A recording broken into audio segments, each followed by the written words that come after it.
S, ಇದೆಲ್ಲದರ ಜೊತೆಗೆ NDA ಮೈತ್ರಿಕೂಟ ಸರ್ಕಾರ ಬರುವಂಥದ್ದು ಬಹುತೇಕ ನಿಶ್ಚಿತ ಅಂತಂದರೆ ನಿನ್ನೆ NDA ಮೈತ್ರಿಕೂಟದವರು ಇನ್ನೇನು ಮುಂದಕ್ಕೆ ಹೆಜ್ಜೆ ಇಡಬಾರ್ದು ಅನ್ನೋಂಥ ಕಾರಣಕ್ಕೋಸ್ಕರ ಸುಮ್ಮನಾದರು. ಸಾಧ್ಯನೂ ಇರ್ತಿರ್ಲಿಲ್ಲ ಅವ್ರಿಗೆ, ಪ್ರಶ್ನೆ ಬೇರೆ. ನಾಳೆ ರಾಷ್ಟ್ರಪತಿಯವರನ್ನ ಭೇಟಿಯಾಗಿ ಸರ್ಕಾರ ರಚನೆಗೆ ಹಕ್ಕನ್ನು ಮಂಡಿಸ್ತಾರೆ ನರೇಂದ್ರ ಮೋದಿ.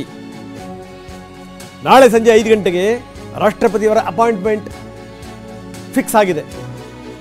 3ನೇ ಬಾರಿಗೆ 8ನೇ ತಾರೀಕು ನಾಳೆ ಬಿಟ್ಟು ನಾಡಿದ್ದು ಪ್ರಧಾನಮಂತ್ರಿಯಾಗಿ ಅಧಿಕಾರ ಸ್ವೀಕರಿಸ್ತಾರೆ. ನಾಳೆ ಸಂಜೆ ರಾಷ್ಟ್ರಪತಿಯವರ ಭೇಟಿ.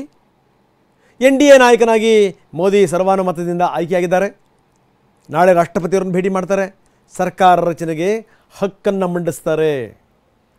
ಇನ್ನು ಸರ್ಕಾರ ರಚನೆ ಚಿಂತನೆಯನ್ನು ಇಂಡಿಯಾ ಮೈತ್ರಿಕೂಟ ಕೈ ಬಿಟ್ಬಿಡ್ತು.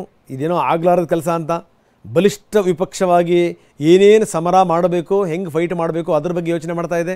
ಇನ್ನು NDA ನಾಯಕರಾಗಿ ಮೋದಿ ಸರ್ವಾನುಮತದಿಂದ ಆಯ್ಕೆಯಾದರು. ನಾಳೆ ಹಕ್ಕನ್ನು ಕೂಡ ಮಂಡಿಸ್ತಾರೆ. ಮಂಜುನಾಥ್ ಮೆಕಡೇಮಿಯಾ ಕೃಷಿಯಲ್ಲಿ ಎಕರೆಗೆ ವರ್ಷಕ್ಕೆ 20 ಲಕ್ಷ ಗಳಿಸ್ತಿದ್ದಾರೆ. ನೀವು ಕೂಡ ಅವರಿಂದ ಕಲಿಬೇಕಾ? ಅವ್ರ ಜೊತೆ ವಿಡಿಯೋ ಕಾಲ್ನಲ್ಲಿ ಮಾತಾಡಬೇಕಾ? ಈಗಲೇ ಫ್ರೀಡಮ್ ಆ್ಯಪ್ ಡೌನ್ಲೋಡ್ ಮಾಡಿ. ಹೀಗಾಗಿ ನಾಳೆ ರಾಷ್ಟ್ರಪತಿಯವರನ್ನ ಭೇಟಿ ಮಾಡ್ತಾ ಇದ್ದಾರೆ. ರಾಷ್ಟ್ರಪತಿಯವರನ್ನ ಭೇಟಿ ಮಾಡಿ ಸಂಜೆ 5 ಗಂಟೆಗೆ ತಮ್ಮ ಹಕ್ಕನ್ನು ಮಂಡಿಸ್ತಾರೆ. ಅಂದರೆ ಈಗ 8ನೇ ತಾರೀಕು 3ನೇ ಬಾರಿಗೆ ಪ್ರಧಾನಿಯಾಗಿ ಮೋದಿ ಅಧಿಕಾರ ಸ್ವೀಕಾರ ಮಾಡ್ತಾರೆ. ನಾಳೆ ಬಿಟ್ಟು ನಾಡಿದ್ದು ಸಂಜೆ ಅನ್ನುವಂಥ ಮಾತುಗಳು ಕೇಳಿಬರ್ತಾ ಇವೆ, ಈವ್ನಿಂಗಲ್ಲಿ ಅಂತ. ಸೊ ಅಂತೂ ಇಂತೂ ನರೇಂದ್ರ ಮೋದಿ 3ನೇ ಬಾರಿಗೆ ದೇಶದ ಪ್ರಧಾನಿಯಾಗಿ ಪ್ರಮಾಣ ವಚನ ಸ್ವೀಕಾರ ಮಾಡುವಂಥದ್ದು ನಿಶ್ಚಿತ. ನಾವು ತೋರಿಸ್ತಾ ಇದ್ದೀವಿ ಒಂದು ಕಡೆಗೆ NDA ಬಲಾಬಲ, ಇಂಡಿಯಾ ಕೂಟದ ಬಲಾಬಲವನ್ನು ನಾವು ತೋರಿಸ್ತಾ ಇದ್ದೀವಿ. ಸೊ ಈ ಬೇರೆ ಬೇರೆಯವ್ರನ್ನ ಸೆಳೆಕೊಂಡರೂ ಕೂಡ NDA ಮೈತ್ರಿಕೂಟಕ್ಕೆ ಇಷ್ಟು ಸಂಖ್ಯೆ ಬರಲ್ಲ, 292 ಬರಲ್ಲ. ಪರದಾಡಬೇಕಾಗತ್ತೆ ಏನಾದರೂ ಹೆಚ್ಚು ಕಡಿಮೆ ಆಯಿತು ಅಂದರೆ. ಯಾಕೆ ಬೇಕು? ಜೊತೆಗೇನು ಅಂತಂದರೆ ಈಗ ಒಂದು ಮೈತ್ರಿಕೂಟಕ್ಕೇ ಸ್ಪಷ್ಟ ಬಹುಮತ ಇದ್ದಂಥ ಸಂದರ್ಭದಲ್ಲಿ ಇನ್ನು ಉಳಿದಂಥವ್ರು ಟ್ರೈ ಮಾಡೋಕ್ಕೆ ಹೋದರೆ ಅದು ಸುಮ್ಮನೆ ಮುಖಭಂಗ. ಅದು ಜೊತೆಗೆ BJP ಅತ್ಯಂತ ದೊಡ್ಡ ಪಕ್ಷವಾಗಿ ಹೊರಹೊಮ್ಮಿರುವಂಥದ್ದು. ಇಂಥ ಸಂದರ್ಭದಲ್ಲಿ ಸುಮ್ಮನೆ ಇಲ್ಲ ಸಲ್ಲದನ್ನು ಯಾಕೆ ಮೈಮೇಲೆ ಎಳ್ಕೊಳ್ಳೋದು?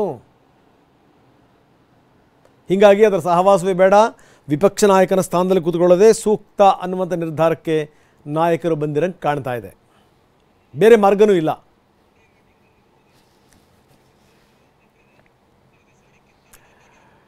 ಯಾರ್ಯಾರು ಕೈ ಕೊಟ್ಬಿಡ್ತಾರೋ ಏನೋ ಎತ್ತ ಅನ್ನುವಂಥ ಮಾತಿತ್ತು. ಅದರಲ್ಲೂ ಕೆಲವರಂತೂ ಒಂದೇ ಫ್ಲೈಟಲ್ಲಿ ಹೋದಂಥ ಸಂದರ್ಭದಲ್ಲಿ ಏನೇನಾಗುತ್ತೆ ಅಂತ. ಆದರೆ ಎಲ್ಲರ ಪತ್ರಗಳು ಕೂಡ ರವಾನೆ ಆಗಿವೆ. ನಾವು ನಿಮ್ಮನ್ನು ಸರ್ವಾನುಮತದಿಂದ ಆಯ್ಕೆ ಮಾಡ್ತಾ ಇದ್ದೀವಿ ಅಂತ NDA ನಾಯಕರು ಎಲ್ಲ ಲೆಟರ್ ಕೊಟ್ಟಿರುವಂಥದ್ದು. ನಾವು ಆ ಲೆಟರನ್ನು ಕೂಡ ನಾವು ನಿಮಗೆ ತೋರಿಸ್ತಾ ಇದ್ದೀವಿ. ನಾವು ಪ್ರಸ್ತಾವ್ ಆ ಲೆಟರನ್ನು ನಾವು ತೋರಿಸ್ತಾ ಇದ್ದೀವಿ.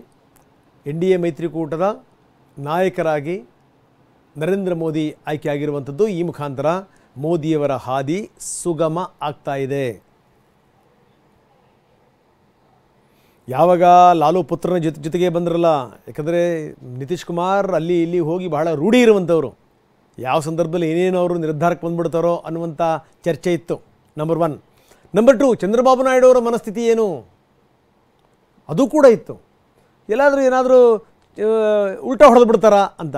ಚಂದ್ರಬಾಬು ನಾಯ್ಡು ತುಂಬ ಸ್ಪಷ್ಟವಾಗಿ ಹೇಳಿದರು, ನಾವು NDA ಮೈತ್ರಿಕೂಟದಿಂದಲೇ ಗೆದ್ದು ಬಂದಿರುವಂಥವರು, ಬಿಡುವಂಥ ಪ್ರಶ್ನೆನೇ ಇಲ್ಲ ಅನ್ನುವಂಥ ಮಾತನ್ನು ಅವ್ರು ಹೇಳಿದರು.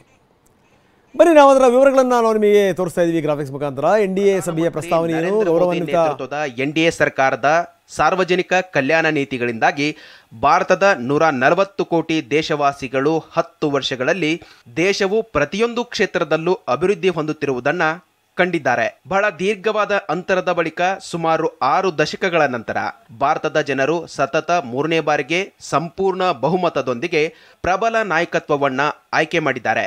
ಗೌರವಾನ್ವಿತ ನರೇಂದ್ರ ಮೋದಿ ಅವರ ನೇತೃತ್ವದಲ್ಲಿ 2024ರ ಲೋಕಸಭಾ ಚುನಾವಣೆಯಲ್ಲಿ NDA ಒಗ್ಗಟ್ಟಿನಿಂದ ಹೋರಾಡಿ ಗೆದ್ದಿರುವುದು ನಮ್ಮೆಲ್ಲರಿಗೂ ಹೆಮ್ಮೆ ತಂದಿದೆ. ಗೌರವಾನ್ವಿತ NDA ನಾಯಕರಾದ ನರೇಂದ್ರ ಮೋದಿ ಅವರನ್ನ ನಾವೆಲ್ಲರೂ ಸರ್ವಾನುಮತದಿಂದ ನಮ್ಮ ನಾಯಕರನ್ನಾಗಿ ಆಯ್ಕೆ ಮಾಡುತ್ತೇವೆ.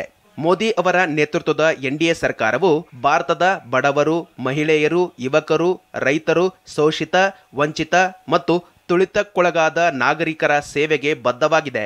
ಭಾರತದ ಪರಂಪರೆಯನ್ನ ಕಾಪಾಡುವ ಮೂಲಕ ಮತ್ತು ದೇಶದ ಸರ್ವತೋಮುಖ ಅಭಿವೃದ್ಧಿಗಾಗಿ ಭಾರತದ ಜನರ ಜೀವನ ಮಟ್ಟವನ್ನ ಸುಧಾರಿಸುವ ನಿಟ್ಟಿನಲ್ಲಿ ಎನ್ಡಿಎ ಸರ್ಕಾರವು ಕೆಲಸ ಮುಂದುವರಿಸುತ್ತದೆ. ಈ ನಿರ್ಣಯವನ್ನ ಇಂದು ಜೂನ್ 5, 2024ರಂದು ನವದೆಹಲಿಯಲ್ಲಿ ಸರ್ವಾನುಮತದಿಂದ ಅಂಗೀಕರಿಸಲಾಯಿತು. ಎನ್ಡಿಎ ಸಭೆಯ ಪ್ರಸ್ತಾವನೆ ಜೊತೆಗೆ ಏನೊಂದು ನಿರ್ಣಯವನ್ನು ಅಂಗೀಕರಿಸಿದ್ದು. ಇದಕ್ಕೆ ಸಂಬಂಧಪಟ್ಟಂಗೆ ಒಂದಷ್ಟು ವಿವರಗಳನ್ನು ನಾವು ಕೊಡ್ತಾ ಇದ್ವಿ. ಜೂನ್ 8ನೇ ತಾರೀಕು ಒಂದು ನಾಳೆ ಬಿಟ್ಟು ನಾಡಿದ್ದು ಮೋದಿ ಪ್ರಮಾಣ ವಚನ ಸ್ವೀಕರಿಸ್ತಾರೆ. 3ನೇ ಬಾರಿ ದೇಶದ ಪ್ರಧಾನಿಯಾಗಿ ಪ್ರಮಾಣ ವಚನ ಸ್ವೀಕಾರ. ಸರ್ವಾನುಮತದಿಂದ ಎನ್ಡಿಎ ನಾಯಕರಾಗಿ ಇವರು ಆಯ್ಕೆ ಆಗಿದ್ದಾರೆ. ರಾಷ್ಟ್ರಪತಿಗಳನ್ನು ಭೇಟಿ ಮಾಡಿ ಇವತ್ತು ಸಂಜೆ ಅವರು ಹಕ್ಕನ್ನು ಕೂಡ ಮಂಡಿಸ್ತಾರೆ. ಸೊ ಅಲ್ಲಿಗೆ ಎಲ್ಲ ಹಾದಿ ಸುಗಮ ಮತ್ತು ಸಲೀಸು.